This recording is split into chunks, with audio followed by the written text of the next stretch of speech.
Hello students. तो आज हम करने जा रहे हैं अलजेब्रा। अलजेब्रा वैसे तो बहुत वास्ट होता है, लेकिन आज हम करने जा रहे हैं कुछ बेसिक चीज़ें। एक तो लाइक और अनलाइक टर्म्स कौन सी होती हैं, क्योंकि लाइक और अनलाइक पता होगा तभी आप एडिशन सब्ट्रैक्शन कर सकते हो। और एक कुछ ये जो बेसिक ऑपरेशन है, एडिशन सब्ट्रैक्शन मल्टीप्लिकेशन और डिवीजन, उसका कुछ बेसिक सा मैं आपको आज बताने वाली हूँ। ठीक है, तो स्टार्ट करते हैं। मैंने यहाँ पे कुछ ये टर्म्स लिख ली है, बहुत सारी।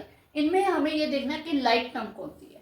लाइक टर्म के लिए क्या होता है कि आपका जो ये पीछे वेरिएबल वाला पार्ट होता है, ये हमें देखना होता है। ये इक्वल अगर बिल्कुल सेम हो वही लाइक टर्म होगा। न्यूमेरिक पार्ट इक्वल हो या नहीं हो कोई इशू नहीं है, लेकिन वेरिएबल वाला पार्ट आपका सेम होना चाहिए। जैसे ए बी स्क्वायर, ये जो है अल्फाबेटिकली ये इसकी वेरिएबल वैल्यू है, और ये आगे ये this is the numerical value. तो हमें न्यूमेरिकल वैल्यू नहीं देखनी है, हमें क्या देखनी है, इसकी वेरिएबल वैल्यू देखनी है, वो सेम होनी चाहिए। फॉर एग्जाम्पल यहाँ पे ये एक्स स्क्वायर है, इसके पीछे भी ये एक्स स्क्वायर है, ओनली एक्स स्क्वायर। देखो एक्स स्क्वायर, मान ली अगर यहाँ पे एक्स स्क्वायर हो, ठीक है, तो ये इसके लाइक टर्म नहीं है, क्योंकि इसके साथ वाई आ गया, लेकिन यहाँ वाई नहीं है। तो ये ओनली एक्स स्क्वायर है, ये ओनली एक्स स्क्वायर है, and this is also a x square, one x square. इसके आगे न्यूमेरिक वैल्यू नहीं है, इसका मतलब वन है। तो ये जो सारी हैं ये लाइक टर्म है।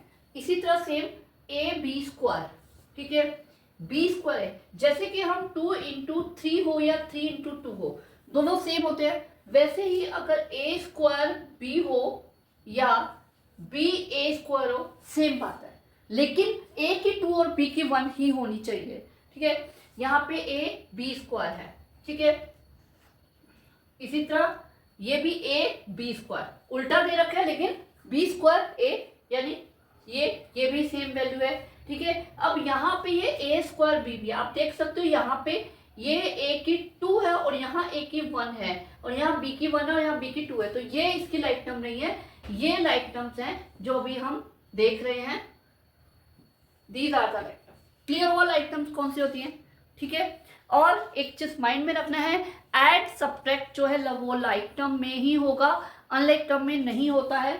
फॉर एग्जाम्पल अगर मैं कहूँ 2a + 7b, तो ये आ जाएगा 9, तो ये एड सब्ट्रैक्ट नहीं होगा, ये 2a + 7b ही रहेगा। और अगर मैं इसको 2a + 7a लिख दूं, तो 2 + 7 करके ये 9 हो जाएगा, ये ऐड हो जाएगा। Okay, clear. तो अब ये जो बेसिक ऑपरेशन है, बेसिक ऑपरेशन में आप देख सकते हो, वैसे मैंने एक सिंपल सा बेसिक लिया है, सारे लाइक टर्म ही लिए हैं। ठीक है, जब ये ऐड करना है तो ये नहीं सोचना कि x के साथ कुछ नहीं है तो इसकी कोई वैल्यू नहीं है और इसको 2x कर देना। बहुत सारे बच्चे यही मिस्टेक करते हैं, तो ये नहीं करनी है। यहाँ पे इसके साथ कोई कोएफिशिएंट नहीं, दैट मीन 1 है, तो 2 + 1 ये आ जाएगा 3x। क्लियर? ओके, अब सेम इसी तरह हम सब्ट्रैक्ट करेंगे, 5 - 1 करके ये आ जाएगा 4x। ओके, ऐड सब्ट्रैक्ट में हम ऐसे करेंगे, लेकिन मल्टीप्लाई और डिवीजन में ऐसा नहीं होगा। उसमें क्या करना है, पहले इन न्यूमेरिक वैल्यू की मल्टीप्लाई करेंगे। 2 × 3 कितना आ जाएगा 6। उसके बाद ए नहीं आएगा, क्योंकि वैसे ए आ रहा है, सेम टू सेम वैल्यू ले लिए। यहाँ पे हमें क्या करनी है, इसकी जो पावर है इनको ऐड करना है। कोई पावर नहीं दे रखी, यानी कि 1 है, तो 1 + 1 यहाँ पे ए की 2 हो गया। ओके, और डिवाइड में उल्टा होता है, पावर जो है वो सब्ट्रैक्ट होती है। ओके, तो 14a/2a। तो पहले हम इस न्यूमेरिक वैल्यू को सॉल्व कर लेते हैं। 2 7s आ जाएगा, तो यहाँ पे ये 7 आ गया। अब a की पावर यहाँ 1 है और ये नीचे वाली 1 है, इसको हमें ऊपर ले जाके क्या करना है, सब्ट्रैक्ट कर देना है पावर को। ठीक है, तो 1 - 1 ये आ जाएगा a की 0। किसी की 0 होती है तो क्या होता है, 1। ठीक है, तो जब भी किसी की पावर 0 हो तो वो 1 के इक्वल होता है, तो इसलिए इसका आंसर आ जाएगा 7। क्लियर?